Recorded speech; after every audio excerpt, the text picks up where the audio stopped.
it's time to heal and feel, be real.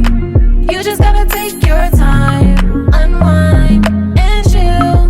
Cause now it's time to love yourself. Build emotional and mental health. Cause Black woman, it's time to heal and feel, be real.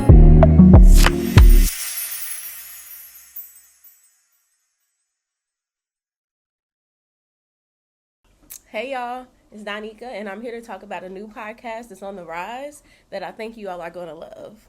So this podcast is called the Sister Struggles Podcast, and it's hosted by Joanna Jama, and it's perfect for Black women who are ready to release the expectations of holding on to the strong Black woman narrative, resist guilt, people-pleasing habits, and toxic relationships, and prioritizing rest and your needs, because as y'all know, they definitely matter.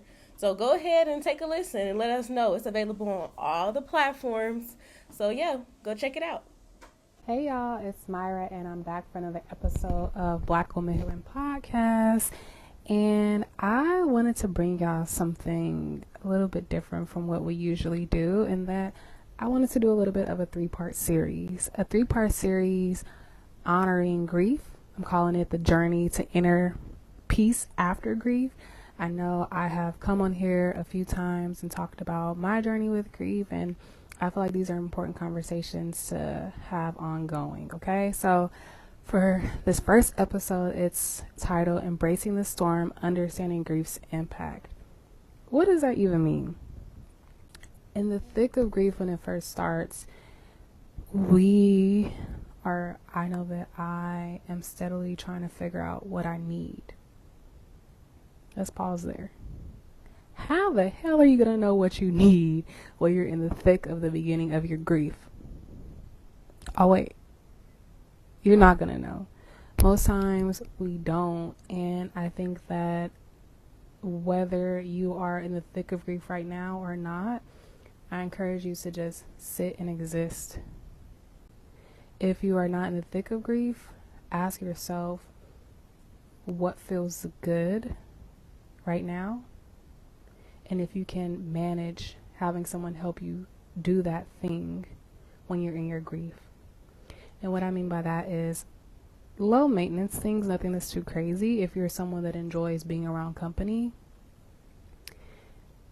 consider if that is useful for you in your grief journey, because oftentimes in grief we isolate, and I think it's an important conversation to have with friends. If I notice when I'm grieving, I isolate, and I need you to just exist with me. Just sit there. If you really enjoy watching a certain show, ask yourself, how can I still have that exist through my grief to help me out? And if that feels like too much, we'll cross that bridge when we get there, right? We never really know what we're going to need. But if we honor what feels good for us now and hold on to that and allow others in on letting them know that these things feel good and asking them to help us to lean into those things in the thick of our grief, I know community will show up and do it. And so I will share that for me, in the thick of my grief, what I just needed was warmth and people just checking in, knowing that I might not reply, but knowing that they still care and they're honoring the experience. Something that I know I struggle with in grief is that it feels like the thing happens to me and people see it and they honor it, and then their life goes on and I'm still here. And that is something I had to realize for me to be able to say, I need people to know that, check in. One thing, for me, the grief that happened that always comes to mind was the passing of my aunt. It wasn't something that was sudden, but it was something she wanted to hide from me. And so everything was kind of planned out, her hospice care, her afterlife things. She was shipped to Memphis, Tennessee and buried there. And so I didn't have a goodbye. And something I had expressed to Donika was, I feel like I need to have that goodbye. And she held on to that and made sure that happened. She went out there with me, and I was able to meet her family who I'd never met, to see her burial site and things like that. And I am happy for me to be able to say, hey, this is the thing that feels important for me. And to have a friend that said, now it's important for me too. I think that is so important in friendship. And I'm asking that y'all lean in and do the same thing. And if you don't feel as though you have someone that can do that, that's another conversation that, I hope to somehow figure out with you on this journey, because it's not easy. And so, yes, embracing the storm and understanding grief's impact.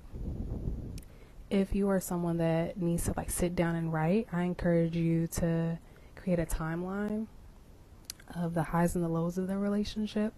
So that way you can look at it and really see okay, this is where the relationship was.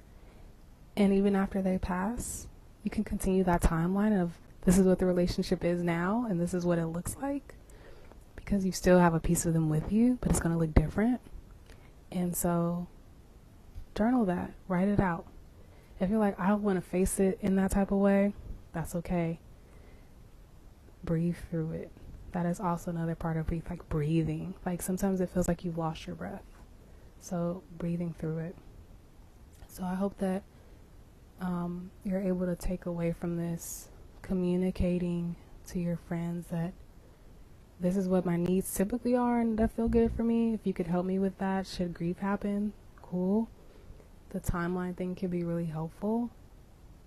And the breathing through it, because it's not easy at all, right? And even stepping outside of thinking about the grief of someone passing, let's also consider the grief around the things that we thought might have been in our life, and how we can also do something similar in honoring it with friends, honoring the timeline of what's felt good in our life and what's felt hard, because grief looks so different in various different ways. And so I'm inviting you all on this grief journey with me. Let's see where this little series goes. It's only going to be 3 parts, but let's see how it goes. And I want to invite you to breathe. Very intentional breaths, deep inhales, and big exhales. And I don't want to drag it out, but that's what I got for y'all today. All right, y'all. That's it for this week's episode of Block 'em Healing Podcast. Stay tuned for part 2 and part 3 of this series.